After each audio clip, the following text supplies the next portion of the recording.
It has to be wet so that it can hold its shape. It shouldn't be leaking water, but if I squeeze it, it should leak a little bit of water. See, like that. This is the soil blocker.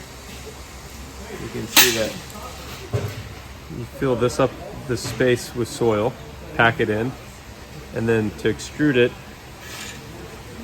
you do that, and this leaves a space for the seed to go into. Get in there. I'm just kind of working the soil in, and then I grab a handful, do it by hand, flip it.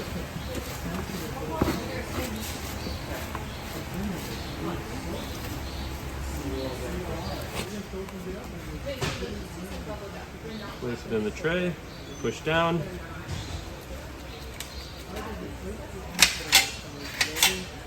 There it is.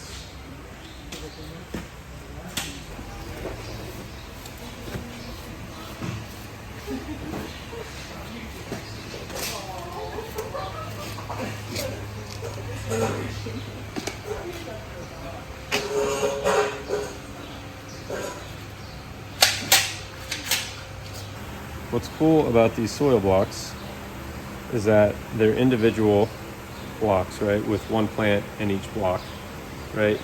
They're individual, but they're also joined, right? So as the seedling grows and the roots grow, as the roots run out of space in their individual blocks, they can actually grow into the next block. And so they don't get as stressed out as they would as if they were growing in these standard trays. So you can see there's plastic in between each block here, right? Another thing that I really like about soil blocks is that when you go to transplant, you don't have to coax the plant out of the plastic block, right? So a lot of times you're pulling the actual seedling out and you're getting resistance, and then what happens is you pull only half the soil block, half of the soil out with half of the roots, and you already have a stressed out plant. But this one, it's like it's very easy. You just take the block, put it in the ground, right?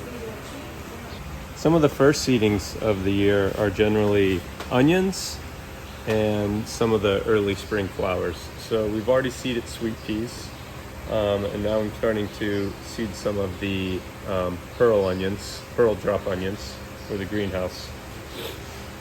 So what I'm actually doing now is just pushing these seeds into the hole, and I'm doing 6 or 7 seeds here because I'm actually going to grow these like scallions almost.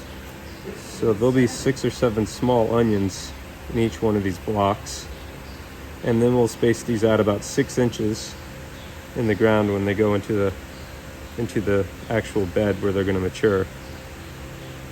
Each tray actually has like a code on it, right? So we have the type of onion, red longitropia, tropea. We have the date that it was seeded, February 1st.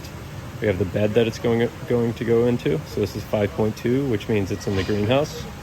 And then also a log number on the back, so I can track it from seeding all the way to harvest, right? And so this is kind of cool because this is the very first one of 2023, right? We put it on